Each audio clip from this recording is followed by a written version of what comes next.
इस देश में कभी कभी कानूनी कार्रवाई इतनी लंबी खिंच जाती है कि इंसान का सब्र ही टूट जाता है। कोलकाता मेडिकल कॉलेज में हुए सनसनीखेज रेप और मर्डर कांड के बाद पीड़िता के माता पिता आज भी अपनी बेटी के लिए इंसाफ का इंतजार कर रहे हैं। इस मामले में अब पीड़ित पक्ष की ओर से केस की पैरवी कर रहे 2 नामी वकीलों ने अचानक केस से नाम अपना वापस ले लिया है, जिसकी वजह से केस फिर अधर में लटक गया। हाल ही में सीबीआई को एफएसएल की रिपोर्ट मिली है, जिसमें कई सनसनीखेज खुलासे हुए हैं, जिसने केस में जवाब खोजने के बजाय नए सवाल खड़े कर दिए हैं।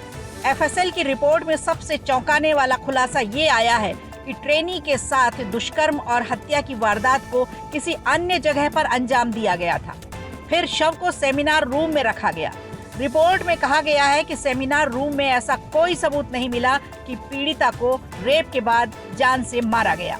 ऐसे में गुनाहगार को कब तक सजा होगी भी या नहीं, ये फिलहाल कोई नहीं जानता। सीबीआई ने इस मामले में 10 दिसंबर को सुप्रीम कोर्ट में स्टेटस रिपोर्ट सौंपी थी। अब सुप्रीम कोर्ट में अगली सुनवाई 17 मार्च को है। इधर ट्रायल कोर्ट की सुनवाई खत्म होने का नाम नहीं ले रही। अदालतों के चक्कर पीड़िता के माता पिता आज भी काट रहे हैं। अधिकारियों के दरवाजे वो आज भी खटखटा रहे हैं। सड़कों पर भी धरना प्रदर्शन और विरोध का सिलसिला अब भी जारी है, लेकिन इंसाफ की लड़ाई में अब तक वो हिम्मत नहीं हारे। ममता राज में शिकायत उनकी सिस्टम से भी है। पीड़िता के पिता का कहना है कि सीबीआई ने अब तक उनकी पत्नी का बयान दर्ज नहीं किया है और अदालत में उनकी गवाही भी नहीं हुई है, जिससे वो बेहद आहत है। इसी वजह से पीड़िता के पिता ने एक बार फिर कोलकाता उच्च न्यायालय का दरवाजा खटखटाया है, जहां अदालत ने सीबीआई से जांच की स्टेटस रिपोर्ट मांगी है।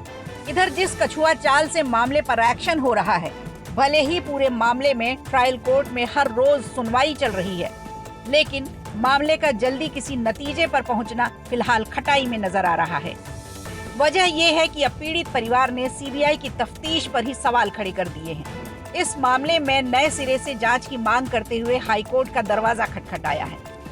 हाईकोर्ट ने इस पर 2 जनवरी को सुनवाई की तारीख तय की है। अब तक अगर इस मामले में कोई असरदार प्रगति नहीं हुई तो पीड़ित पक्ष सुप्रीम कोर्ट में अपनी शिकायत दर्ज करा सकता है। फिलहाल अभियोजन पक्ष के करीब 81 गवाहों में से 43 गवाहियां हो चुकी हैं, लेकिन अजीब बात यह है कि सीबीआई ने अब तक इस मामले में पीड़ित ट्रेनी डॉक्टर की मां की गवाही दर्ज नहीं की।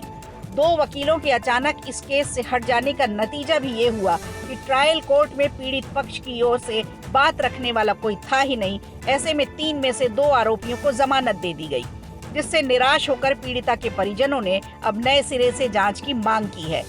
आरोपी को सजा कब मिलेगी इसका कुछ अता पता नहीं। कुछ ऐसा ही हाल है देश के कानून का, जहां देश की बेटियों को इंसाफ के लिए परेशान होना होता है। 4 माह पहले हुए सनसनीखेज रेप मर्डर केस ने देश में बवाल मचा दिया था, लेकिन अब तक इसमें कुछ भी निकल कर नहीं आया। अब समय बताएगा कि कितनी कामयाबी मिलेगी। फिलहाल लोगों को इस मामले के गुनाहगार को सजा मिलने के लिए इंतजार करना होगा, क्योंकि सिस्टम पर कुछ ऐसे सवाल हैं जो अब उठाए जा रहे हैं। वीडियो अच्छा लगा हो तो लाइक कीजिए, शेयर कीजिए और कमेंट बॉक्स में हमें जरूर बताइए।